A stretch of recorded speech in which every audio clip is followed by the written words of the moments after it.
দ্বিতীয় স্কন্ধ অষ্টম অধ্যায় অধ্যায়ের নাম পরীক্ষিত মহারাজের প্রশ্নাবলী। পরীক্ষিত মহারাজ প্রশ্ন করছেন। তো এই অধ্যায়ে আমরা দেখতে পাই যে মোট শ্লোক সংখ্যা 29টি শ্লোক রয়েছে পুরো অধ্যায়ে। এবং অধ্যায় বিভাজন যদি আমরা একটু দেখি, প্রথমে পরীক্ষিত মহারাজ প্রশ্ন করার পূর্বে হরি কথা বা হরি লীলা মহিমা, হরি কথার মহিমা তিনি ব্যক্ত করছেন পরীক্ষিত মহারাজ সুখদেব গোস্বামীর কাছে। ভগবানের কথার মহিমা তিনি বর্ণনা করছেন প্রথমে। সেটা হচ্ছে শ্লোক নম্বর 1 থেকে 6 পর্যন্ত।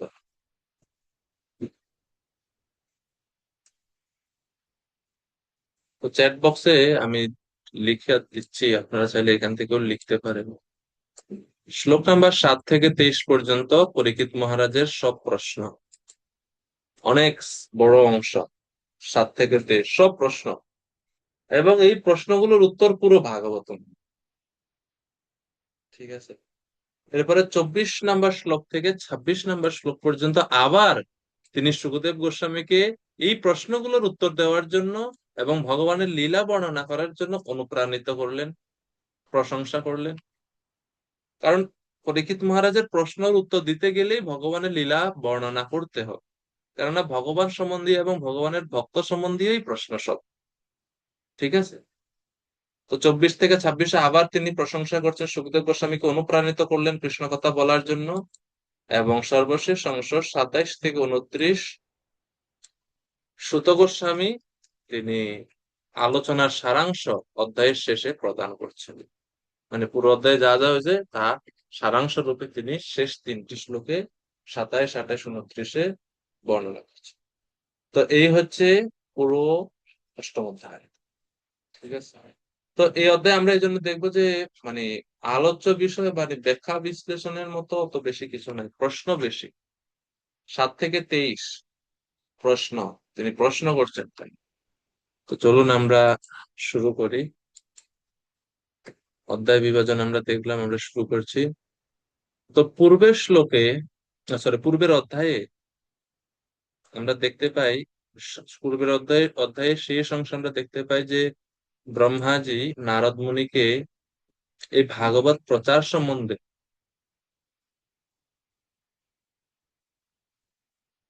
নির্দেশ প্রদান করেছেন। নারদ মুনিকে বলছেন, তুমি এই ভাগবত কথা, এই যে ভাগবতম জ্ঞান যেটা আমি তোমার কাছে বললাম, সেটা তুমি প্রচার করো, বিতরণ করো।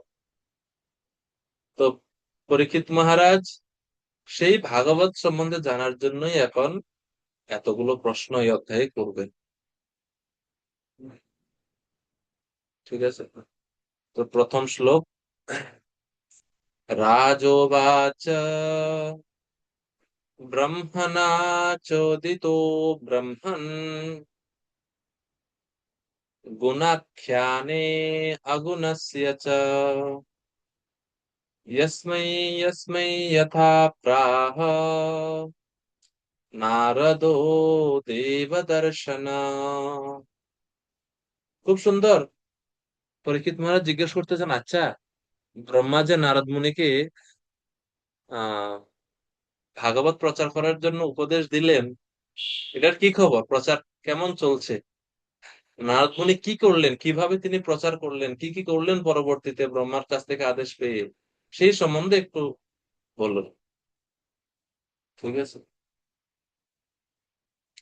তো অনুবাদ, মহারাজ পরীক্ষিত সুখদেব গোস্বামীকে জিজ্ঞেস করলেন, হে ব্রাহ্মণ, ব্রহ্মা কর্তৃক উপদিষ্ট হয়ে ব্রহ্মণা চোদিত দেবতাদের ন্যায় দর্শন বিশিষ্ট দেব দর্শন নারদ, নারদ মুনি কেমন ভাবে এবং কাদের কাছে প্রাকৃত গুণরহিত শ্রী ভগবানের অপ্রাকৃত গুণাবলী বর্ণনা করেছিলেন। ইয়স্মৈ ইয়স্মৈ যথা প্রাহ ভগবান অগুণস্য চ, ভগবান যদিও তিনি প্রাকৃত গুণ রহিত, ভগবানের মধ্যে কোনো জড় গুণ নেই, প্রাকৃত গুণ নেই, কিন্তু ভগবানের মধ্যে অপ্রাকৃত গুণ আছে। সে প্রাকৃত গুণ রহিত ভগবানের কথা বা ভগবানের লীলা কিভাবে কিভাবে তিনি কার মাধ্যমে কোন কোন ভাবে নারদ মুনি প্রচার করলেন, বর্ণনা করলেন, সেই সম্বন্ধে আমার জানার ইচ্ছা। আপনি কৃপা করে একটু বলুন, দয়া করে এটা আপনি বলুন।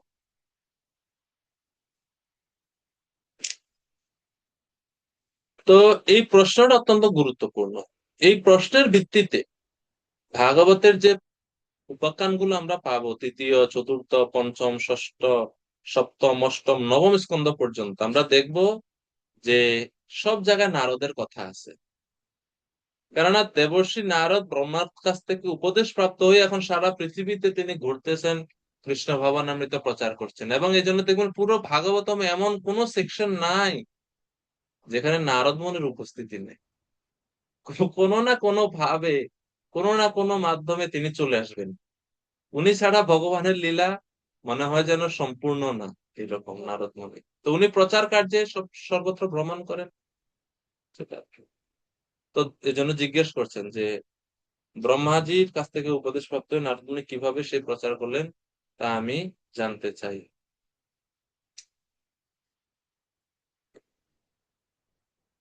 দ্বিতীয় শ্লোক থেকে ষষ্ঠ নাম্বার, 6 নাম্বার শ্লোক পর্যন্ত এখন তিনি ভগবানের হরিকথা আর মহিমা তিনি বর্ণনা করছেন, পরীক্ষিত মহারাজ। एतत् वेदितुमिच्छामि तत्त्वं तत्त्वविदां वर, हरेरद्भुतवीर्यस्य কথালোকসুমঙ্গলাঃ। তো পরীক্ষিত মহারাজ আরো বলছেন, এতৎ বেদিতুম ইচ্ছামি, আমার ইচ্ছা আছে এই বিষয়ে জানার জন্য। তত্ত্বম তত্ত্ববিদাম বরহ, এবং আপনি তো তত্ত্ববিদদের মধ্যে শ্রেষ্ঠ। আপনি কৃপা করে আমার কাছে এই যে আমি প্রশ্ন করলাম সেই বিষয়ে আপনি বিস্তারিত ভাবে বলুন। কি বিস্তারিত ভাবে বলবো? হরের অদ্ভুত বেরিয়েছে কথা, পরমেশ্বর ভগবান শ্রীহরির অদ্ভুত শক্তি সম্পন্ন আশ্চর্যজনক লীলা সমূহ আমার কাছে বর্ণনা করো। এগুলো শুনলে কি হবে? কেন শুনতে যাচ্ছেন? কি লাভ হবে? লোক সুমঙ্গলাহা, এই সমস্ত ভগবানের কথা শুধু আমার না, সমস্ত লোকের মঙ্গল বা কল্যাণ বয়ে আনবে। তো শিল প্রপাত বলছেন, এই লোক সুমঙ্গলা শব্দের ব্যাখ্যা তাৎপর্য করছেন, এই একটা পয়েন্ট প্রপাত এই তাৎপর্য ব্যাখ্যা করছেন যে পরমেশ্বর ভগবানের কার্যকলাপের বর্ণনায় পূর্ণ শ্রীমৎ ভাগবত সমস্ত লোকের জীবের পক্ষে কল্যাণকর। ভাগবত সমস্ত লোকের জন্য কল্যাণ। তো যারা মনে করে এটা বিশেষ সম্প্রদায়ের জন্য, তারা ভ্রান্ত ধারণায় আছে। এটা ভক্তদের জন্য তো প্রিয় গ্রন্থ, যারা ভক্ত নয়, অভক্ত, তাদের জন্য মঙ্গল বিদায় নিয়ে গ্রন্থ ভাগবত। অতি নীচ উচ্চতা করো, সনাতন গোস্বামী ভাগবতের স্তুতিতে বলছেন কৃষ্ণ লীলাস্তব গ্রন্থে, অসাধু সাধুতা দায়িন অতি নীচ উচ্চতা কর, হান মুঞ্চ কদাচিন মাম প্রেমনা হৃৎকণ্ঠয় স্ফুরঃ। এটা আপনারা জানেন এই প্রার্থনা? সনাতন গোস্বামী অবশ্যই আপনারা শুনে থাকবেন। তিনি ভাগবতের স্তুতি বা ভাগবতের কাছে প্রার্থনা করেছেন। তো সেখানে তিনি বলতেন, হে ভাগবতম, আপনি অসাধুকে সাধুতা প্রদান করেন, অসাধু সাধুতা তাই, অতি নীচ ব্যক্তিকে অতি উচ্চ স্থান প্রদান করেন, অতি নীচ উচ্চতা করো। হে ভাগবতম, দয়া করে কখনো আমার কাছে আমাকে কখনো ছেড়ে যাবেন না। ন মুঞ্চ কদাচিন মাম প্রেম না হৃৎকণ্ঠ স্ফুর, আমি যেন প্রেমের সহিত, ভালোবাসার সহিত আপনাকে সবসময় স্মরণ করতে পারি, আপনি সবসময় আমার কণ্ঠে অবস্থান করুন। এভাবে তিনি প্রার্থনা করছেন। আহ প্রাসঙ্গিক কোন শ্লোক আপনাদের মনে পড়ে? ভাগবতম সমস্ত লোকের মঙ্গল সাধন করবে, প্রথম স্কন্ধ থেকে, যেটা অলরেডি আপনারা পড়ে আসছেন। সমস্ত ব্রহ্মাণ্ডের মধ্যে বিপ্লব নিয়ে আসবে, এখন তো মনে পড়ার কথা। ওই শ্লোকের মধ্যে বিপ্লব শব্দের আছে, বিপ্লব শব্দ আছে প্রথম স্কন্ধে।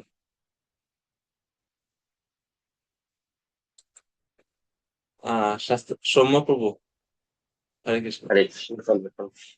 তদ্ভাগ বিসর্গ জনতাগ বিপ্লব যস্মিন প্রতি শ্লোকম অবদ্ধ ভক্ত নামানি অনন্তস্য যশোঙ্কিতানি চ চিন্নন্তি গায়ন্তি গৃह्णन्ति সাধবো।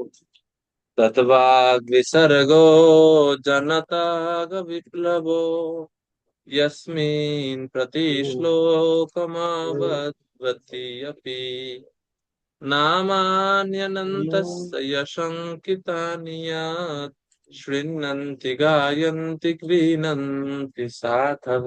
খুব সুন্দর ভাবে এই শ্লোকে বলছে। এর পরে পরে আরেকটা শ্লোক আছে না? এর পর পরে আরেকটা শ্লোক আছে, দুইটার সাথে সাথে আছে। 10 নম্বর, 10 নম্বর আছে, এটা 11 নম্বর ছিল, 10 নম্বর আছে। তদ্বা তদ্বাগ বিশ্বর্গ 10 নম্বরই তো, এটা তদ্বত 11। চিত্ত, তদ্ভাগ হচ্ছে 11 নম্বর। এটা 11 নম্বর, তার আগের শ্লোক আছে। বত কি সেটা? চিত্ত পদম হরে যশ জগৎ পবিত্র নায়াৎবচশ্চিত্রপাদম হরির্যশো জগৎ পবিত্রম প্রগৃহীত কর্হিচিৎ। যে শাস্ত্রে ভগবানের মহিমা বর্ণনা নাই, চিত্রপদম হরের যশ, ভগবানের আশ্চর্যজনক লীলা কথা যে শাস্ত্রে বর্ণনা নাই, সেটা হচ্ছে বায়স তীর্থ, কাকের তীর্থ বলে বর্ণনা করা হচ্ছে। এবং সাধুরা, নির্মল চিত্ত সাধুরা সেই তীর্থে আনন্দ পান না। তো এটা হচ্ছে আহ জড় সাহিত্যের নিন্দা করে 11 নম্বর শ্লোকের, চিন্ময় সাহিত্যের বা দিব্য সাহিত্যের, ভাগবতের প্রশংসা করে 11 নম্বর শ্লোক বলা হচ্ছে যে এটা জনতাঘ বিপ্লব, জনসমাজে বিপ্লবের সূচনা করবে প্রভুপাদ অনুবাদ করেছেন। তো এই হচ্ছে ভগবানের কথার ফল, যে ভগবানের কথা জনসমাজে মঙ্গল বয়ে নিয়ে আসে, কল্যাণ বয়ে নিয়ে আসে। লোকা সুমঙ্গলা, লোকা সুমঙ্গলা।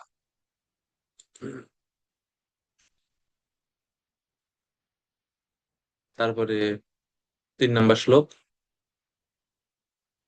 কথয়স্য মহাভাগো যথাহম অখিলাত্মনি কৃষ্ণে নিবেশ্য নিঃসঙ্গম মনঃ ত্যক্ষ্যে কলেবরম। তো এই শ্লোকে বলছেন, হে সুখদেব গোস্বামী, দয়া করে আপনি শ্রীমদ্ ভাগবতের কথা বর্ণনা করতে থাকুন, থামবেন না। আর এটা চিন্তা করবেন না যে আমি ক্ষুধা তৃষ্ণায় কষ্ট পাচ্ছি, এইটা চিন্তা করবেন না। হে মহাভাগ, হে মহাত্মন, অহম অখিল আত্মনি নিঃসঙ্গম মনঃ কৃষ্ণ নিবস্য। আমি পরমেশ্বর ভগবান, আহ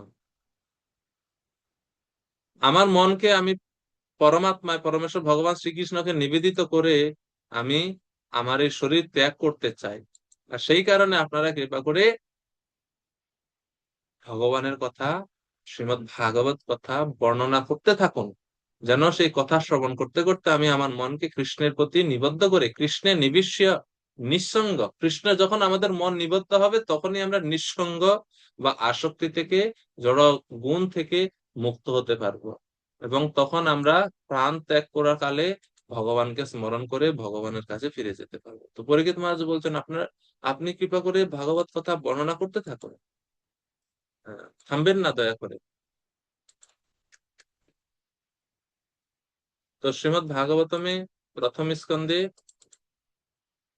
19 অধ্যায়েও সুখদেব গোস্বামীর কাছে পরীক্ষিত মহারাজ একই রকম প্রার্থনা করেছেন।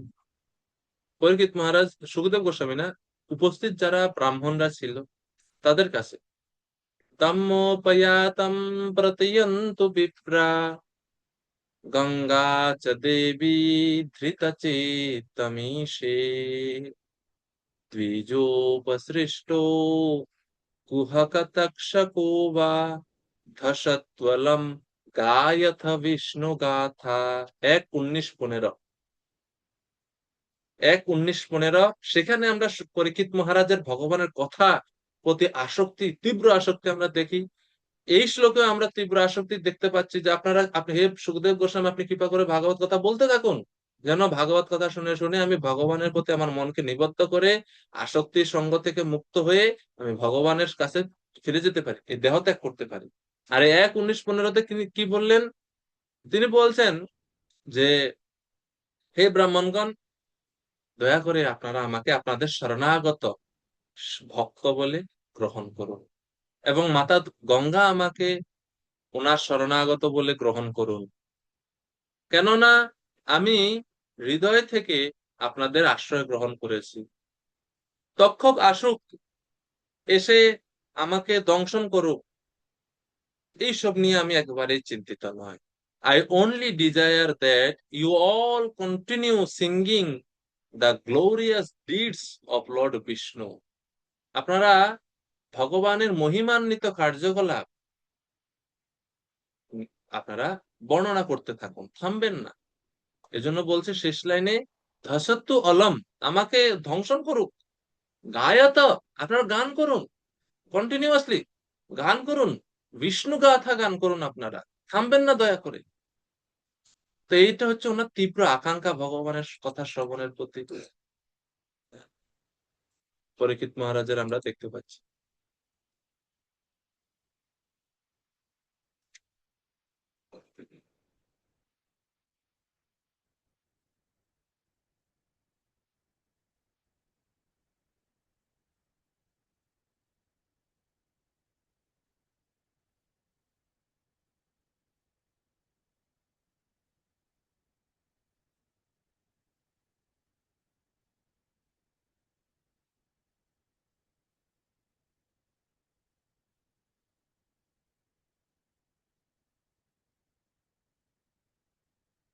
আরেকটা শ্লোক আছে পরীক্ষিত মহারাজের নবম স্কন্ধে, মেবি নবম স্কন্ধ, মানে দশম স্কন্ধে কৃষ্ণলীলা বর্ণনার ঠিক আগে পরীক্ষিত সুখদেব গোস্বামী সংক্ষেপে কৃষ্ণলীলা বর্ণনা করে বন্ধ করে দিয়েছে।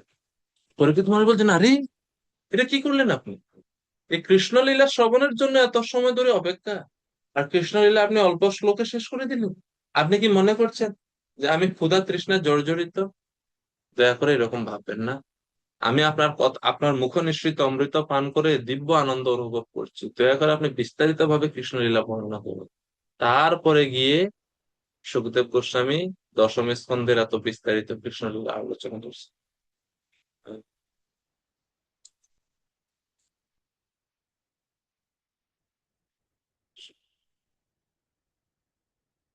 এটা হচ্ছে দশম স্কন্ধের।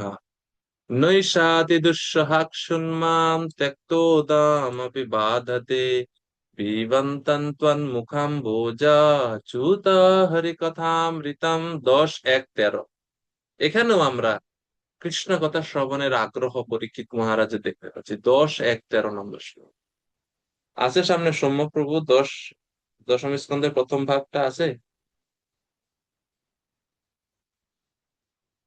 আমি প্রভুকে একটু কষ্ট দিই।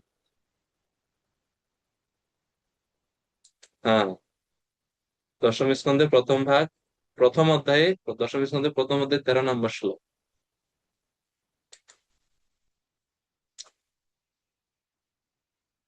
খুবই সুন্দর অর্থ অনুবাদ এখানে দেওয়া আছে। কৃষ্ণ কথার প্রতি কত আসক্ত পরীক্ষিত মহারাজ।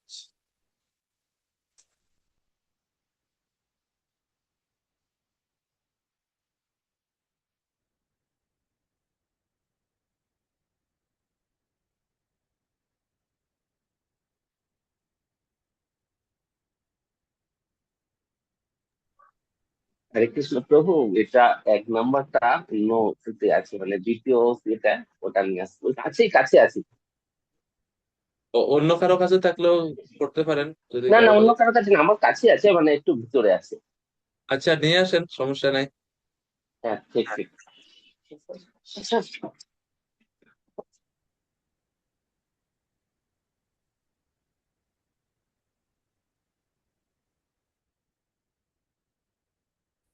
বাকি ভক্তদের ভিডিও অফ কেন সকলের?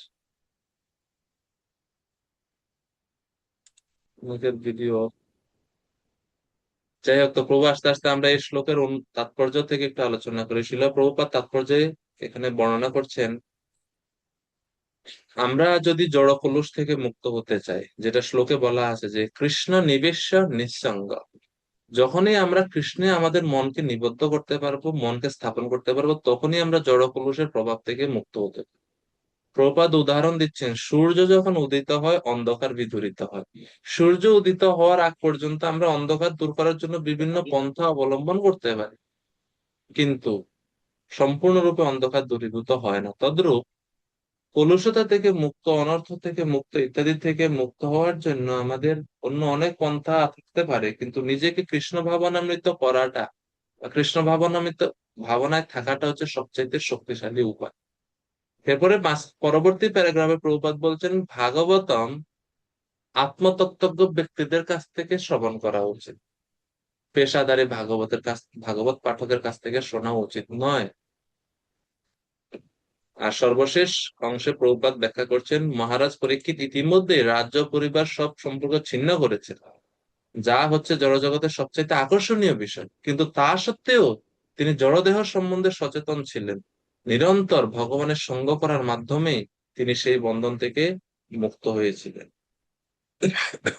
প্রভু কৃপা করে অনুবাদটা পড়েন, 10:1-13। হরে কৃষ্ণ, ধন্যবাদ। আমার মৃত্যু আসন্ন জেনে আমি প্রায় উপবেশনের প্রতিজ্ঞা করে জলপান পর্যন্ত ত্যাগ করেছি। তবুও আপনার মুখপদ্ম অনুসৃত কৃষ্ণ লীলামৃত পান করার ফলে অত্যন্ত অসহনীয় ক্ষুধা এবং তৃষ্ণা আমার কোনো বিঘ্ন উদ্বোধন করছে না। হরে কৃষ্ণ। তো বলছে, যদিও দুঃসহ, ক্ষুধা তৃষ্ণা কষ্ট সহ্য করাটা খুবই কঠিন, এটা দুঃসহনীয়, কিন্তু সেই দুঃসহনীয় ক্লেশ বা কষ্টটা আমার এখন কোনো গায়েই লাগছে না।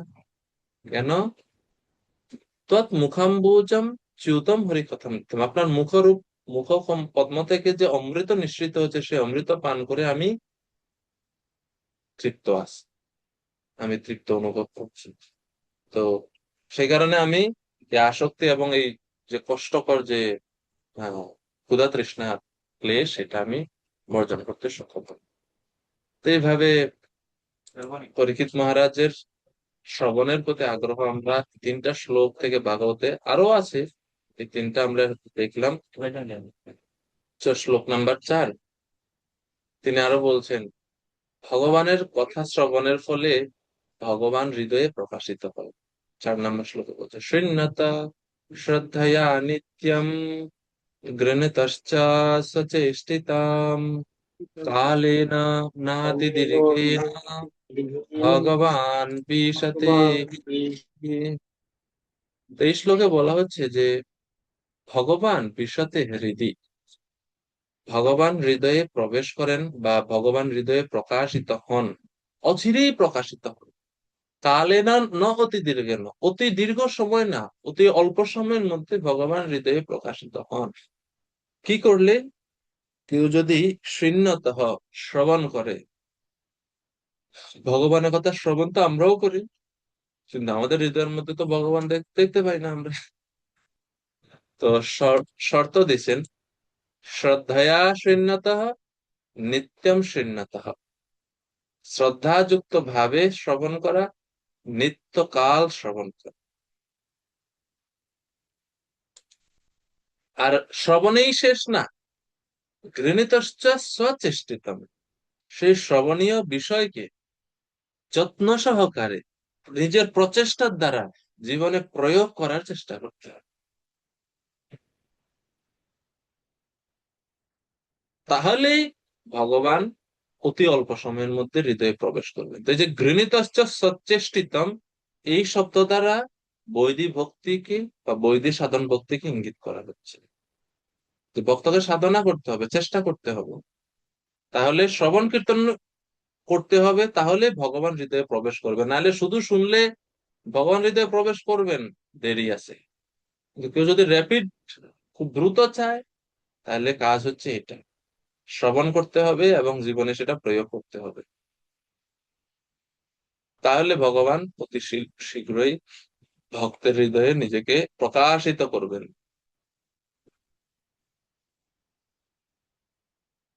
তো শিল প্রভুপাদ বলছেন যে যারা পেশাদারী ভাগবত পাঠকদের কাছ থেকে ভাগবত কথা শ্রবণ করে, তারা কোনো সময় পারমার্থিক উপলব্ধি লাভ করতে পারেন। কেননা যার কাছ থেকে তারা শ্রবণ করতেছে তারও আচরণ নেই।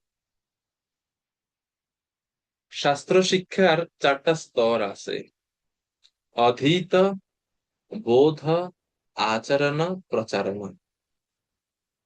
অধীত মানে হচ্ছে কোনো বিষয় সম্বন্ধে ভালো করে পড়া। কোনো বিষয় সম্বন্ধে ভালো করে আমি পড়লাম, first to last, A to Z পড়লাম, এটা হচ্ছে অধীত। দ্বিতীয় হচ্ছে বোধ। বোধ মানে হচ্ছে সেই বিষয় সম্বন্ধে বিভিন্ন বিচার বিশ্লেষণ করে অন্যান্য শাস্ত্রের যুক্তি তর্ক দিয়ে সেই বিষয়টাকে প্রতিষ্ঠা করা, বা সেই বিষয় সম্বন্ধে সুনিশ্চিত জ্ঞান লাভ করা, আরো ভালোভাবে সেটাকে উপলব্ধি করা, সেই জ্ঞানটাকে আরো ভালোভাবে উপলব্ধি করা, সেটাকে বলা হয় বোধ। 3 নাম্বার হচ্ছে আচরণ। এই যে বোধ, যা কিছু বুঝলাম শাস্ত্র থেকে, শ্রবণ করে বুঝলাম, সেটাকে নিজের জীবনে আচরণ করতে হবে। এই প্রথম 3টা কাজ যিনি করেন তিনি হচ্ছেন আদর্শ প্রচারক। He is qualified two preach. তিনি প্রচার করার জন্য এখন যোগ্য। তো প্রচারণটা আসে শেষে, আর আমরা অনেক সময় প্রচারটাকে আগে নিয়ে আসি, আচরণ পরে। কিন্তু ওই ওই প্রচারের ফলে দেখা যায় অনেক সময় বিভিন্ন অসুবিধার সৃষ্টি হয়। তো সেই কারণে আমাদের আচরণ, অধীত, বোধ, আচরণ, প্রচারণ, এই ক্রমে আমাদের যাওয়া উচিত। তাহলে ওই ব্যক্তির কাছ থেকে যারা শুনবে তারাও উপলব্ধি করতে পারবে ভাগবত সবাই। মিছা ভক্তরা পারবে না। প্রভুপাদ তাৎপর্য লিখছেন, মিছা ভক্তরা জড় বিষয়ের প্রতি অনাসক্ত হয়ে নিয়মিতভাবে শ্রীমদ্ ভাগবতম শ্রবণ করার কোন রকম প্রয়াস না করে কিন্তু খেয়াল খুশি মতো ভগবানকে দর্শন করতে অত্যন্ত আগ্রহী। পরীক্ষিত মহারাজের মতো মহাজন, যিনি শ্রীমদ্ ভাগবত শ্রবণ করার মাধ্যমে প্রকৃতই লাভবান হয়েছিলেন, কখনো এই প্রকার পন্থা অনুমোদন করেন না যে যেমনে তেমনে আপনি শুনবেন আর ভগবানকে দর্শন করার জন্য আশা করবেন, সেটা সম্ভব না। সেটা সম্ভব না। আর পঞ্চম 5 নম্বর শ্লোকে আরো ভগবানের কথা শ্রবণের ফল বলছেন। প্রবিষ্টা কর্ণরন্ধ্রেণ স্বানাম ভাবসরোরুহম দুনতি সমলম কৃষ্ণ সলিলস্য যথা শরৎ। বিচিত্র হরি প্রভু কৃপা করে অনুবাদ করবে।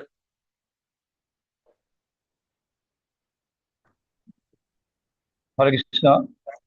হরে কৃষ্ণ। পরমাত্মা পরমেশ্বর ভগবান শ্রীকৃষ্ণের শব্দরূপী অবতার অর্থাৎ শ্রীমদ্ ভাগবতম স্বরূপ সিদ্ধ ভক্তি হৃদয়ে প্রবেশ করে ভাব ও রূপ কমলাসনে অধিষ্ঠিত হয় এবং কাম, ক্রোধ, লোভ আদি জড়জাগতিক আসক্তি প্রসূত সমস্ত মলিনতাকে নির্যাতিত করে।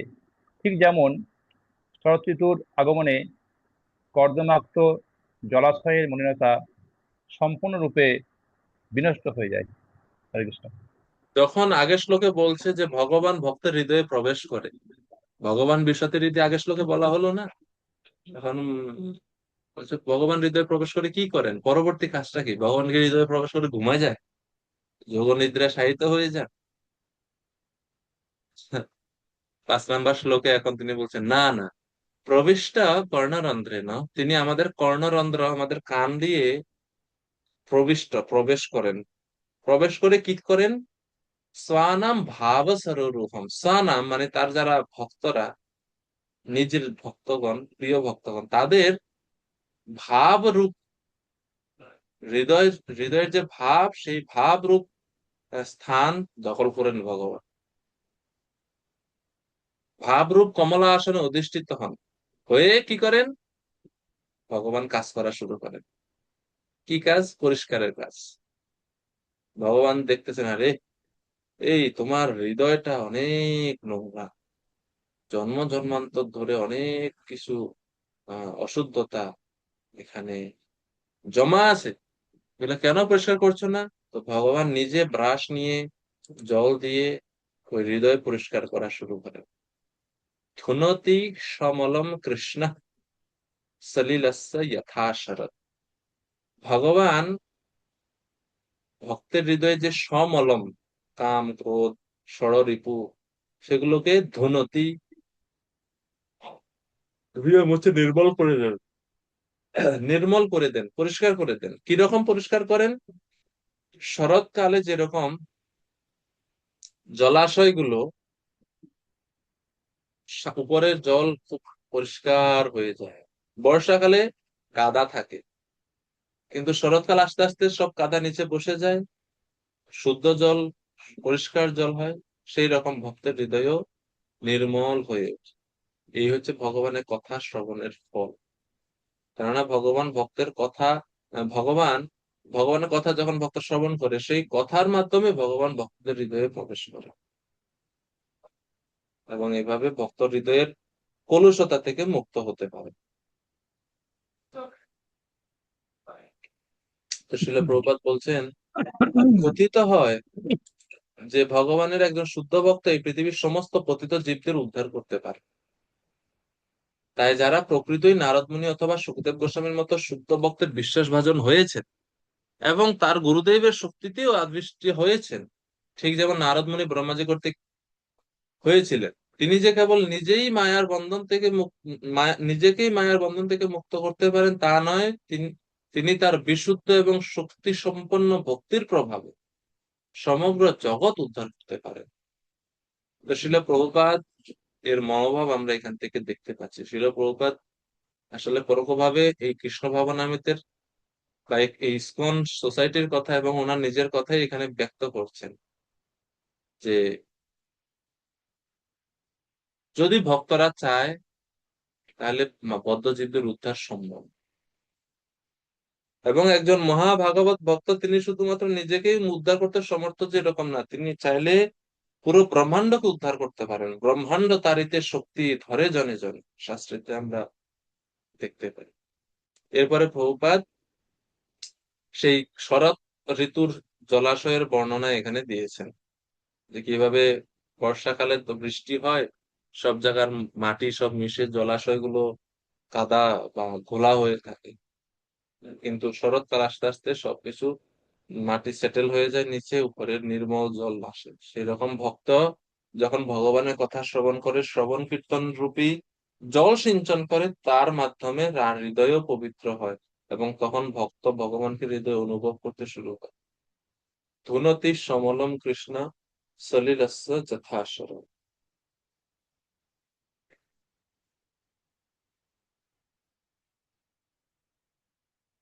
শ্লোক নাম্বার 6। 6 নম্বর শ্লোকে এখন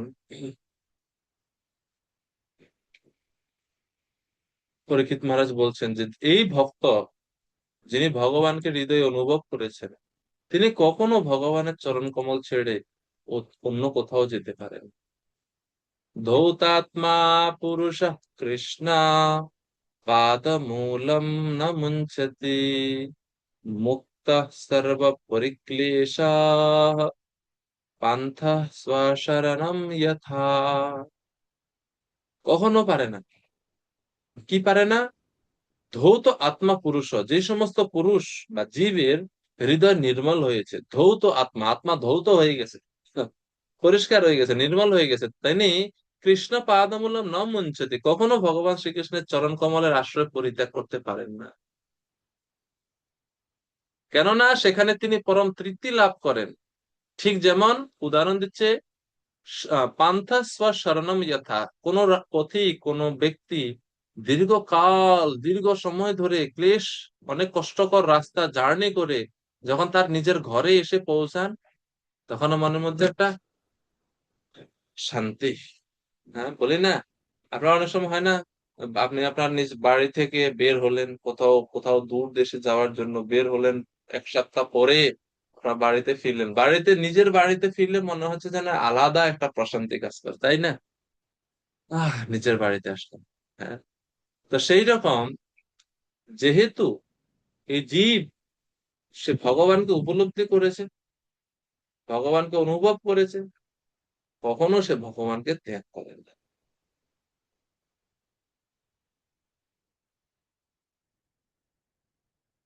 তো শিল প্রভুপাদ তাৎপর্য বলছেন, যে যেহেতু ভক্ত ভগবানের কাছে পরম তৃপ্তি লাভ করেন, সেই কারণে ভক্ত আর কোনো সময় অন্য কোথাও যায় না। যেরকম ভ্রমর, ভ্রমের উদাহরণ আমরা দেখতে পাই। ভ্রমর বিভিন্ন ফুল থেকে আহ মধু সংগ্রহ করে, এক ফুল থেকে পারে না, কেননা ফুলের মধ্যে মধু থাকেও না অত বেশি।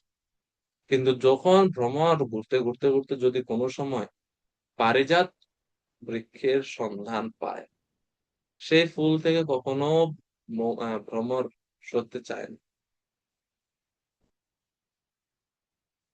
কেন? কারণ এখানে সব মধু আছে, এত মধু আছে যে মধু শেষ নেই। সে কারণে এখানে মৌমাছি যে বসছে সেইখান থেকে উঠতে চায় না, ত্যাগ করতে চায় না। তো ভগবানের চরণ কমল হচ্ছে সেই রকম ফুল, পারিজাত ফুল। ভক্ত হচ্ছে সেই রকম মৌমাছি। ভগবানের চরণ কমলে এত মধু, এত অমৃত শেষ হয় না। আর এই কারণে ভক্ত রূপী মৌমাছি কখনো ভগবানের চরণ কমল ছেড়ে অন্য কোথাও যায় না। এই হচ্ছে 6 নম্বর শ্লোকের বিষয়। ভগবানের কথা শ্রবণের এই তো মহিমা শাস্ত্রেতে আমরা দেখতে পাই। আমরা যদি আরো ভাগবতমের বিভিন্ন অন্যান্য সেকশনে দেখি, প্রথম স্কন্ধে আমরা ভগবানের কথা শ্রবণের অনেক মহিমা দেখেছি। শৃণ্যতাম স্বকথা কৃষ্ণ পুণ্য শ্রবণ কীর্তনঃ হৃদ্যন্তস্থো ভদ্রাণি বিধুনতি সুহৃৎ সতাম, আমরা দেখেছি। এরপরে একাদশ স্কন্ধে রয়েছে প্রক্তেন ভক্তি যোগেন ভজতে মাসকৃন মুনে কামা হৃদয়া নশ্যন্তি সর্বে ময়ি হৃদি স্থিতে। 11 স্কন্ধ, বিংশতি অধ্যায়, 28 নম্বর শ্লোক, 11, 20, 28। সেখানে বলছে যে প্রত্যেন ভক্তি যোগে না ভজতে, যে ভক্তি যোগে আশ্রয় গ্রহণ করে আমার ভজনা করে, কাম হৃদয় ইয়া নশ্যন্তি, তার সমস্ত অনর্থ থেকে সে মুক্তি লাভ করে ধীরে ধীরে, যেহেতু সে সবসময় হৃদয়ে আমাকে ধারণ করে। তারপরে আরো শ্লোক রয়েছে, যেরকম আমরা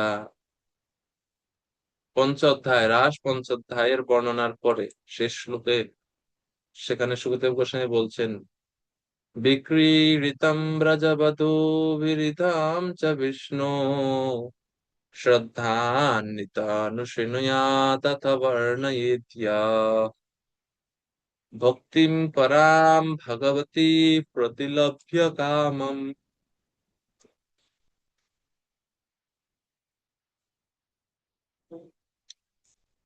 ভক্তিম পরাম ভগবতী প্রতিলভ্য কামম হৃদরোগমাশু অপহীনত্যচিরেণ ধীরা। তো সেখানে বলছেন ভগবানের কথা, এই যে ব্রজবধূগণের সঙ্গে যে ভগবান শ্রী বিষ্ণুর যে লীলা, সেটা শ্রবণের ফলে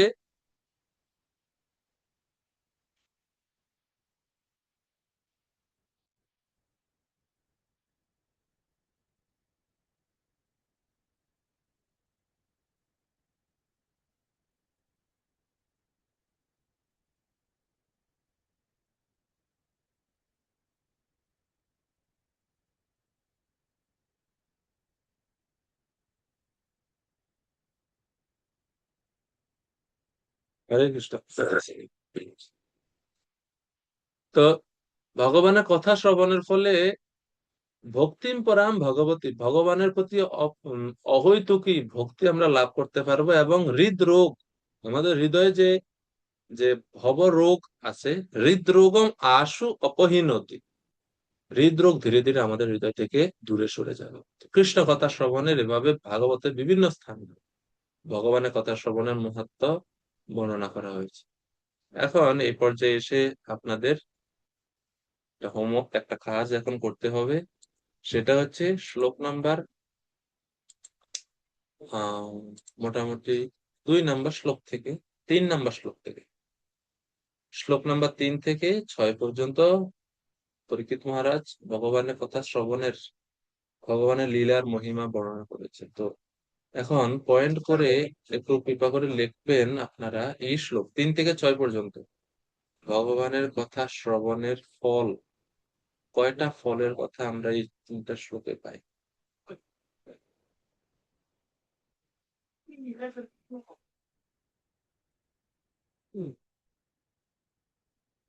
এটা লিস্ট একটু আপনারা তৈরি করুন এখনই, 5 মিনিট সময়।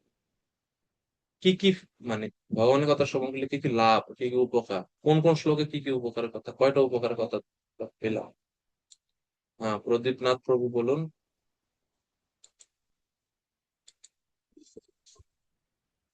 তো ধন্যবাদ প্রণাম। প্রণাম প্রভু। তবু ওই, হ্যাঁ, আমার গ্রন্থটা বাইরে আছে তো, পিডিএফটা পেলে একটু ভালো হতো। পিডিএফ এখন কিভাবে দেবো? এখন তো পিডিএফ দিতে পারবো না, ক্লাসের শেষে দিতে হবে, এখন তো পারবো না পিডিএফ।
ফাইল চাইলে এখনো মারা দিতে পারে, দ্বিতীয়ত আসতাম শান্ততম এ তো হয়েছে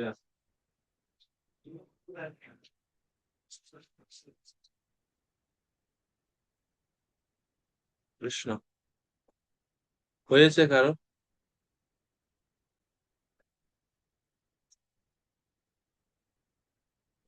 সৌম্য প্রভু বলবেন, মাইক অন করুন। হ্যাঁ, হরে কৃষ্ণ, দণ্ডবত প্রণাম প্রভু।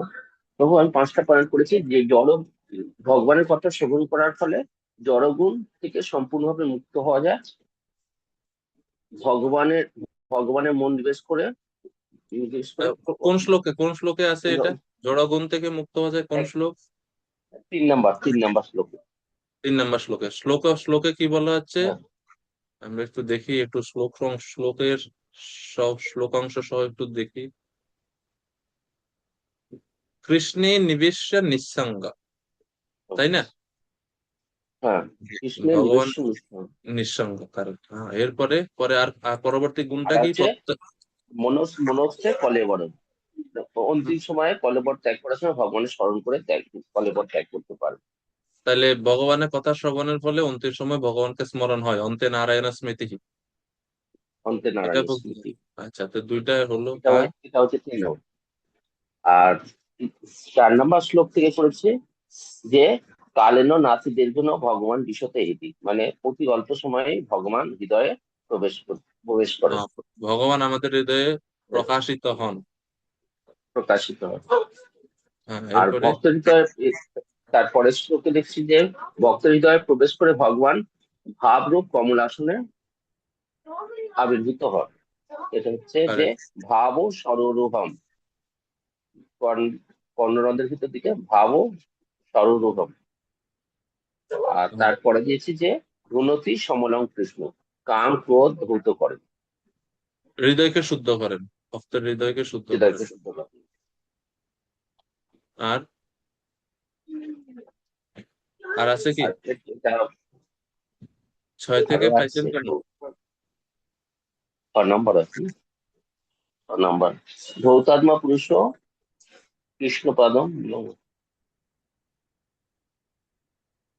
অর্থাৎ যে ভগবানের কথা শ্রবণ করেছে সেই ভক্ত কখনো ভগবানকে নির্মল হচ্ছে, হৃদয় নির্মল হচ্ছে, কখনো নির্মল হবে। ভগবানকে ত্যাগ করতে পারেন না। আর পাদপদ্ম কখনো আশ্রয় পরিত্যাগ করেন না, আর তিনি সব তৃপ্তি লাভ করেন। আর ঠিক যেমন দীর্ঘ সময় পথ ঠিক করলে, এখানে 3টে পয়েন্ট দিলাম। ঠিক আছে, তো আপনারা বাকি ভক্তরা এগুলোই পেয়েছেন না শ্লোক, করেছেন তো? নিমাই হরিদাস প্রভু, আপনার কয়টা হলো ভগবানের? এই অংশটা খুবই সুন্দর। দেখেন, আপনি যখন কোথাও কোথাও পাঠ দিবেন, পাঠ দিতে যান যদি কখনো ভগবানের কথা আহ সম্বন্ধে, আপনি কৃষ্ণ কথা শ্রবণের মাহাত্ম্য, এই শ্লোক গুলো আপনি কিন্তু আলোচনা করতে পারেন। খুব সুন্দর একটা সেকশন, এক জায়গাতে অনেকগুলো মহিমা আপনি পেয়ে যাচ্ছেন। তো এই শ্লোক গুলো শিখতেও পারেন, আপনি মুখস্থ করতে পারেন চাই। ঠিক আছে, খুবই গুরুত্বপূর্ণ শ্লোক এগুলো। 3 থেকে 6 পর্যন্ত, 3, 4, 5, 6, 3, 4, 5, 6, এই 4টা শ্লোক আপনারা শিখতে পারেন। শিখবেন? কার ইচ্ছা আছে শিখার? হ্যাঁ প্রভু, হ্যাঁ হরি প্রভু। বল, জয়। তাইলে আহ আমি আপনাদের একটু সেবা করার চেষ্টা, 4টা শ্লোক আমি একটা রেকর্ড করে দিয়ে দিব গ্রুপে, সেটা শুনেও আপনারা প্র্যাকটিস করতে পারেন। 4টা করে শ্লোক আপনারা রেকর্ড করে পরে গ্রুপে পাঠাবেন। ঠিক আছে, এই তাইলে কথা রইলো, যারা ক্লাসে আছি আমরা সবাই চেষ্টা করি। 1 সপ্তাহ সময় নেন, সমস্যা নেই, কালকেই দিতে হবে এরকম না। আর নিমাই হরিদাস প্রভু, প্রভু বলুন, আপনার কয়টা পেলেন? গো আমি 6টা পেয়েছি। 6টা। একটু যদি সংক্ষেপে লিস্টটা একটু বলুন, আমরা স্মরণ করি। 3 নম্বর শ্লোকে আছে মনকে পরমাত্মায় পরমেশ্বর ভগবান শ্রীকৃষ্ণে নিবেশিত করা যায়। আচ্ছা, ভগবানকে মন নিবেশ করে। আর তারপরে আহ, হৃদয়ে পরমেশ্বর ভগবান অচিরেই প্রকাশিত হন। ভগবান কালেনা নাতি অচিরেই। দীর্ঘেনা। 4 নম্বর, কালেনা নাতি দীর্ঘেনা।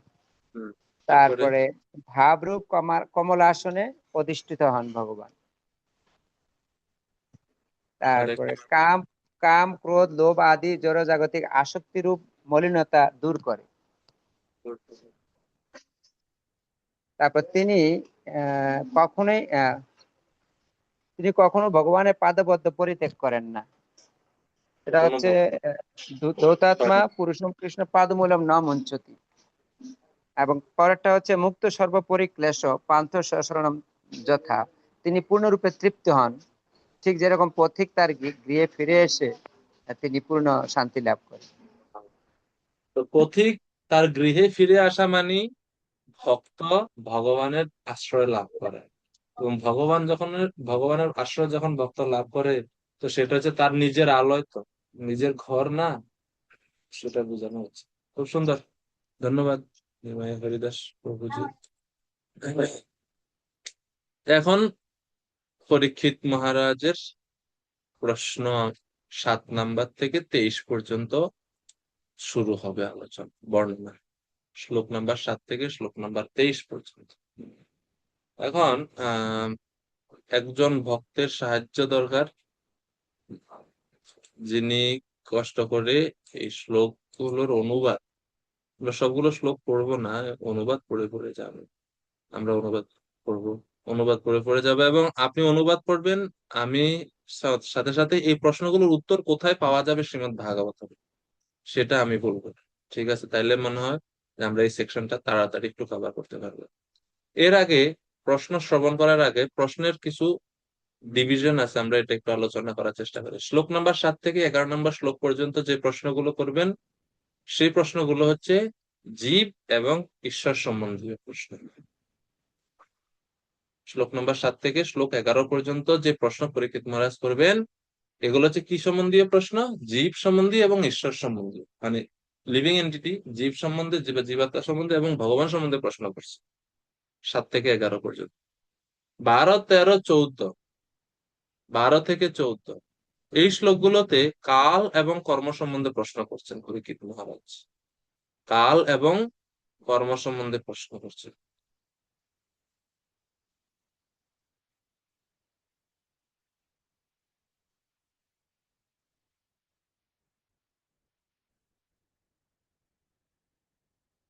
আর 15 থেকে পরের যে শ্লোকগুলো ভ্যারাইটিস, বিভিন্ন বিষয় সম্বন্ধে প্রশ্ন তিনি করছেন। তো আমরা এটা একটু পড়ব, ঠিক আছে? তো কে ভালো পড়বেন সাহায্য করতে পারেন?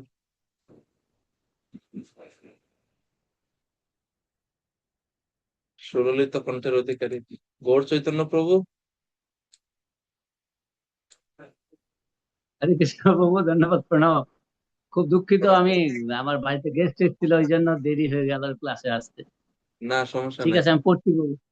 আচ্ছা, তো প্রভু 7 থেকে 11 পর্যন্ত আপনি অনুবাদ গুলো পড়েন একসাথে, হরি বল। শ্লোক 7 হরে থেকে কৃষ্ণ। 11, এরপরে আমরা শ্লোক 7। হ্যাঁ হে বিদ্বান ব্রাহ্মণ, চিন্ময় আত্মা চিন্ময় আত্মা জড়দেহ থেকে ভিন্ন। জীব কি কোনো কারণের বশবর্তী হয়ে নাকি ঘটনাচক্রে আকস্মিক দেহ প্রাপ্ত হয়?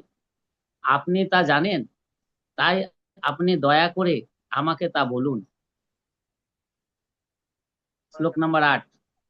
যার উদর থেকে নাল যার উদর থেকে পদ্মনাল প্রাদুর্ভূত হয়েছে, সেই পরমেশ্বর ভগবান যদি তার ক্ষমতা এবং পরিমিতি অনুসারে বিরাট শরীর যুক্ত হন, তাহলে তার সেই শরীর এবং সাধারণ জীবের শরীরের মধ্যে পার্থক্য কোথায়?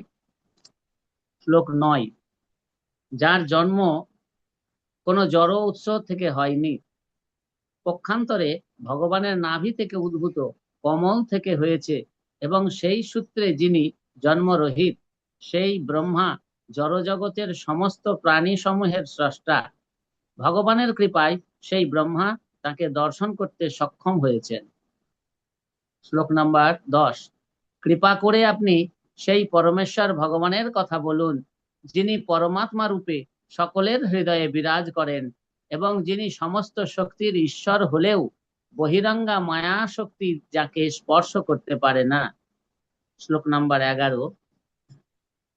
হে বিদ্বান ব্রাহ্মণ, পূর্বে বিশ্লেষণ করা হয়েছে যে ব্রহ্মাণ্ডের সমস্ত গ্রহলোক তাদের পালকগণ সহ বিরাট পুরুষের বিরাট শরীরের বিরাট অঙ্গে অবস্থিত। আমি এও শুনেছি যে বিভিন্ন ভুবন হচ্ছে বিরাট পুরুষের বিরাট শরীর, কিন্তু তাদের প্রকৃত স্থিতি কি? দয়া করে আপনি কি তা বিশ্লেষণ করবেন? হরে কৃষ্ণ। হরে কৃষ্ণ। তো 7 থেকে 11 পর্যন্ত যেটা আমরা বলছিলাম যে ঈশ্বর এবং জীব সংক্রান্ত প্রশ্ন পরীক্ষিত মহারাজ সুখদেব গোস্বামীর কাছে তিনি রাখলেন। এখন আমরা এই প্রশ্নগুলোর উত্তর কোথায় পাওয়া সেই সম্বন্ধে আমরা একটু আলোচনা করার বা একটু দেখার চেষ্টা করি। তো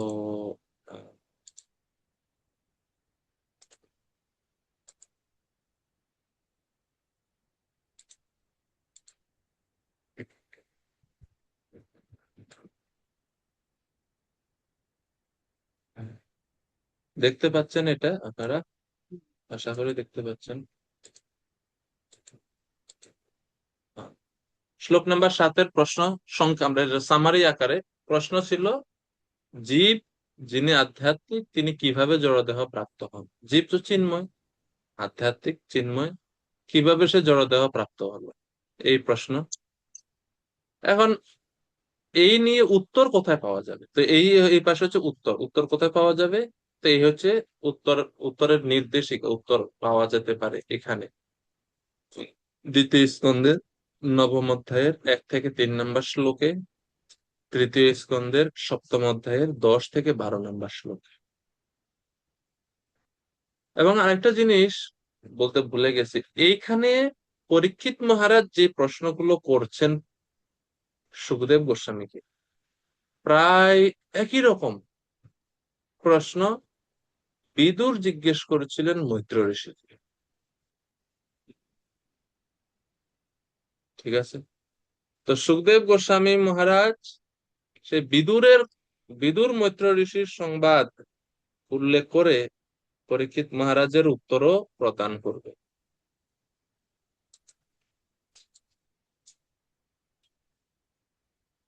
বিদুর তৃতীয় স্কন্ধের 7ম অধ্যায়ে বিদুরের প্রশ্ন আছে, বিদুরের অতিরিক্ত প্রশ্ন। এটা তো হচ্ছে 2:8 পরীক্ষিত মহারাজের প্রশ্ন, 3:7 বিদুরের প্রশ্ন আছে। এবং প্রশ্নগুলো যদি দেখা যায় যে অনেকটা মিল আছে, কিছু কিছু মিল আছে। তো এই উভয় প্রশ্নের উত্তর কিন্তু একসাথে দেওয়া হয়েছে। ঠিক আছে? তো তৃতীয় স্কন্ধের 7ম অধ্যায়ে 10 থেকে 12 নম্বর শ্লোকে এই 7 নম্বর শ্লোকে জিজ্ঞাসিত প্রশ্নের উত্তর পাওয়া যায়। এটা আপনারা লিখে রাখতে পারেন, কারণ অধ্যয়নের সময় এটা হয়তো কাজে আসতে পারে। শ্লোক নাম্বার 8-এ প্রশ্ন করছেন, ঈশ্বর এবং সাধারণ জীব উভয়ই দেহ ধারণ করে, তাইলে তাদের মধ্যে পার্থক্য কি? ভগবানও তো অবতার রূপ ধারণ করেন যখন ভগবান, তখন তো বাহ্যিকভাবে দেখা যায় যে তিনি দেহ ধারণ করছেন। তো তিনিও দেহ ধারণ করেন, জীবও দেহ ধারণ করে, তাহলে পার্থক্যটা কোথায়? ঠিক আছে? তো পার্থক্য কোথায়? এই প্রশ্নের উত্তর দ্বিতীয় স্কন্ধের 9ম অধ্যায়ের 2 থেকে 4, দ্বিতীয় স্কন্ধের 10ম অধ্যায়ের 8 থেকে 9 এবং 37 থেকে 40। এই শ্লোকগুলোতে এই সম্বন্ধে উত্তর পাওয়া যায়। 9 নম্বর শ্লোকের প্রশ্ন, ব্রহ্মা ভগবানের নাভি থেকে আবির্ভূত হয়েছে, ভগবানের রূপ কি ব্রহ্মার জড়দেহের মতো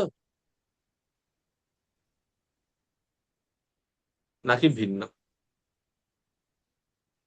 এর উত্তর রয়েছে তৃতীয় স্কন্ধের 8ম অধ্যায়ে। 10 নম্বর শ্লোক, ভগবান শ্রীকৃষ্ণ মায়ার অধিপতি, সেই মায়ার অধিপতি কারণদর্শী বিষ্ণু তিনি কোথায় শয়ন করেন? ঘুমায় কোথায়? হ্যাঁ, তো উত্তর দ্বিতীয় স্কন্ধের 9ম অধ্যায় 33 নম্বর শ্লোকে, তৃতীয় স্কন্ধের 5ম অধ্যায়ের 23 থেকে 26 নম্বর শ্লোক। 11 নম্বর শ্লোকে প্রশ্ন জিজ্ঞেস করছে যে আমি শুনেছি বিভিন্ন গ্রহ এবং তাদের নিয়ন্ত্রণকারী যে বিরাট পুরুষ, আহ আমি শুনেছি যে গ্রহ এবং তাদের নিয়ন্ত্রকদের বিরাট পুরুষের অঙ্গ হিসেবে কল্পনা করা হয়। কোথায় শুনেছেন পরীক্ষিত মহারাজ? এটা দ্বিতীয় স্কন্ধের 1ম অধ্যায়, দ্বিতীয় স্কন্ধের 5ম অধ্যায়ে বিরাট পুরুষের বর্ণনা আছে না দ্বিতীয় স্কন্ধের শুরুতে? তো সেখানে তিনি শুনেছেন, সেটা বলছেন আমি শুনেছি। তো সেই বিষয়ে আরো বিস্তারিত আমি জানতে চাই, বিরাট পুরুষের কিভাবে বিভিন্ন দেবতারা এই ব্রহ্মাণ্ডের বিভিন্ন নিয়ন্ত্রক বস্তু সমূহ বা প্রকৃতির বিভিন্ন উপাদান সমূহ কিভাবে বিরাট পুরুষের অঙ্গ, সেটা আমি আরেকটু বিস্তারিত ভাবে জানতে চাই, অনুগ্রহ করে সেটা বলুন। তো সেই সম্বন্ধে উত্তর দিচ্ছেন দ্বিতীয় স্কন্ধের 10ম অধ্যায়ের 10 থেকে 35 নম্বর শ্লোকে, তৃতীয় স্কন্ধের 6 নম্বর অধ্যায়, তৃতীয় স্কন্ধের 26 অধ্যায়, 5ম স্কন্ধের 23 অধ্যায়। দেখেন পুরো ভাগবতের মধ্যে ছড়াই ছিটাই আছে এই প্রশ্নের উত্তরগুলো, পরীক্ষিত মহারাজের এই প্রশ্ন 5ম স্কন্ধ পর্যন্ত চলে গেছে। হ্যাঁ, এরপরে 12 থেকে 14 ওনার পরবর্তী প্রশ্ন কাল এবং কর্ম সংক্রান্ত। তো এখন কৃপা করে শ্লোকগুলোর অনুবাদ করবেন। কে করবেন? মধুময় অচ্যুত প্রিয়া মাতাজি, আপনি করতে পারবেন? হ্যাঁ, হরে কৃষ্ণ প্রভু। 12 নম্বর শ্লোক। দয়া করে আপনি সৃষ্টি এবং প্রলয়ের অন্তর্বর্তী কাল, কল্প, গৌণ সৃষ্টি, বিকল্প এবং অতীত, বর্তমান এবং ভবিষ্যৎ শব্দের দ্বারা সূচিত কালের প্রকৃতি সম্বন্ধে বিশ্লেষণ করুন। দেবতা, মানুষ ইত্যাদি নামে পরিচিত বিভিন্ন গ্রহলোকের বিভিন্ন জীবের আয়ুর কাল এবং পরিমিতি সম্বন্ধেও বিশ্লেষণ করুন। শ্লোক নাম্বার 13। হে দ্বিজশ্রেষ্ঠ, দয়া করে আপনি কালের ক্ষুদ্র এবং বৃহৎ পরিমিতির কারণ এবং কর্ম অনুসারে কালের কিভাবে সূচনা হয় তা বর্ণনা করুন। শ্লোক নাম্বার 14। কিভাবে বিভিন্ন গুণ থেকে উৎপন্ন ফলের এবং জীবের বাসনা অনুসারে জীব দেবতা থেকে অত্যন্ত নগণ্য প্রাণী পর্যন্ত উন্নীত হয় অথবা অধঃপতিত হয়, সেই সম্বন্ধেও আপনি দয়া করে বিশ্লেষণ করুন। হরে কৃষ্ণ। 12, 13, 14 এই তিনটিতে মানে শ্লোক গুলো পড়লে আমরা বুঝতে পারছি যে কাল এবং কর্ম সম্বন্ধীয় প্রশ্ন এখানে তিনি রাখলেন। 12, 13, 14 এই তিনটি শ্লোক। তো তার উত্তর কোথায় আছে? প্রশ্ন তো বুঝলাম, উত্তর কোথায় পাবো আমরা? তো আমরা এখন একটু সেই সম্বন্ধে দেখি।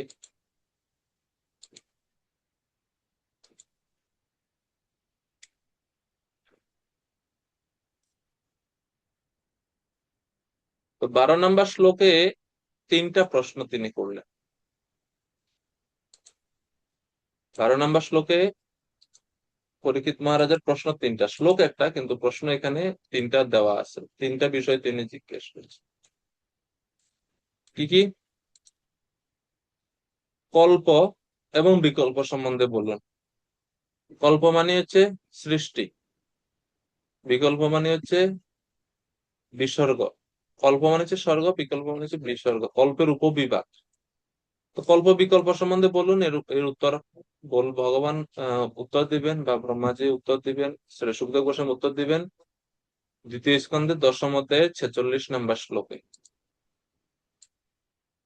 এবং 3য় স্কন্ধের 11 অধ্যায়ে কল্প এবং বিকল্পের বর্ণনা। তারপরে পরবর্তী ওই 12 নম্বর শ্লোকের এই পরবর্তী প্রশ্ন, বিভিন্ন যুগ এবং গ্রহ ব্যবস্থার সময় কিভাবে অনুভূত হয়। বিভিন্ন যুগ এবং গ্রহ ব্যবস্থায় সময় কিভাবে অনুভূত হয় বা বিভিন্ন গ্রহ নক্ষত্রের সময় কিভাবে অনুভূত হয় সেই সম্বন্ধে বলবো। তো তো তার উত্তর কোথায় দিচ্ছেন? 3য় স্কন্ধের 10ম অধ্যায়ের 3য় স্কন্ধের 10 থেকে 11 নম্বর শ্লোকে, 3য় স্কন্ধের 29 নামক অধ্যায়ে, 29 অধ্যায়ে, 5ম স্কন্ধের 24 অধ্যায় এখানে। তারপরে মানুষ বিভিন্ন দেবতাদের আয়ুষ্কাল সম্বন্ধে বলুন, সেই সম্বন্ধে বলছেন 3য় স্কন্ধের 11 অধ্যায়, 5ম স্কন্ধের 17 অধ্যায় এবং 24 অধ্যায় আয়ুষ্কাল সম্বন্ধে ইত্যাদি আছে। 13, 14 এটা এখানে 13 হবে, 14টা ভুলে যাবে। 13 হচ্ছে সময়ের বিভাগ সম্বন্ধে বলুন। 3য় স্কন্ধের 11 অধ্যায়ে সময়ের বিভাগ আছে, 29 অধ্যায়েও সময়ের বিভাগ আছে। আর 14 নম্বর, কর্মের দ্বারা অর্জিত গন্তব্য, বিভিন্ন কর্মফল কিভাবে বিভিন্ন দেহের দিকে পরিচালিত করে। বিভিন্ন কর্মফল কিভাবে বিভিন্ন দেহ লাভের জন্য জীবদেরকে পরিচালিত করে। অর্থাৎ আমরা এক এক কর্মফল হিসেবে এক একটা দেহ লাভ করি, এটা কিভাবে এগুলো পরিচালিত হয় সে সম্বন্ধে জিজ্ঞেস করছে। তো এটা মোটামুটি অনেক জায়গাতে বর্ণনা আছে। 3য় স্কন্ধের 8ম অধ্যায়ের 12 থেকে 14, 5ম স্কন্ধের 26 অধ্যায়, 7ম স্কন্ধের 11 থেকে 15 অধ্যায়, 3য় স্কন্ধের 30 থেকে 31 অধ্যায়, 4র্থ স্কন্ধের 25 থেকে 29 অধ্যায়, বড় বড় সেকশন ভাগবতমে। হ্যাঁ, একাদশ স্কন্ধে 22 অধ্যায়ের 35 থেকে 59 নম্বর শ্লোক। এই সমস্ত জায়গাতে কিভাবে কর্মের দ্বারা পরবর্তী দেহে গন্তব্য অর্জন করা যায় ভালো, সেটাতে সবাই ব্যস্ত, সেই দিকে সবাই জানতে চায় সেটা। তো এই বিষয়ে ভাগবতমে এই সমস্ত জায়গাতে উত্তর আমরা পেতে পারি। 12 থেকে 14। আমরা আর বিস্তারিত যাচ্ছি না, কেননা যখন প্রশ্নের আলোচনা আসবে তখন আমরা বিস্তারিত পড়ার করব, সে কারণে আর প্রশ্নের মধ্যে আর ডিটেলস আমরা যাচ্ছি না। 13 14 এখন 15 থেকে পরবর্তী যে প্রশ্নগুলো, এগুলোর কোনো নির্দিষ্ট এরকম মানে কোনো বিষয় ভিত্তিক আলাদা করা যাচ্ছে না, মিক্স, মানে এক একটা শ্লোক এক একটা বিষয় সম্বন্ধে পরীক্ষিত মহারাজ প্রশ্ন করছে। শ্লোক নাম্বার 15-তে, তো শ্লোক নাম্বার 15-তে জিজ্ঞেস করছেন বিভিন্ন স্থানে বাসকৃত প্রাণীদের উৎপত্তি কিভাবে হয়। হে দ্বিজশ্রেষ্ঠ, দয়া করে আপনি বর্ণনা করুন ভূমি, পাতাল, দিক, আকাশ, গ্রহ, নক্ষত্র, পর্বত, নদী, সমুদ্র, দ্বীপ, সেই সমস্ত স্থানে যে সমস্ত প্রাণীরা বাস করে তাদের উৎপত্তি কিভাবে হয়, জীবদের উৎপত্তি কিভাবে হয় বিভিন্ন স্থানে, সেই সম্বন্ধে কৃপা করে বলুন। 16 নাম্বার শ্লোক, শ্লোক নাম্বার 16-তে বর্ণনা করা হচ্ছে, 3টি প্রশ্ন আছে 16 নাম্বার শ্লোক। প্রমাণম অন্ডকোষস্য বাহ্য ভেদ অভ্যন্তর ভেদতঃ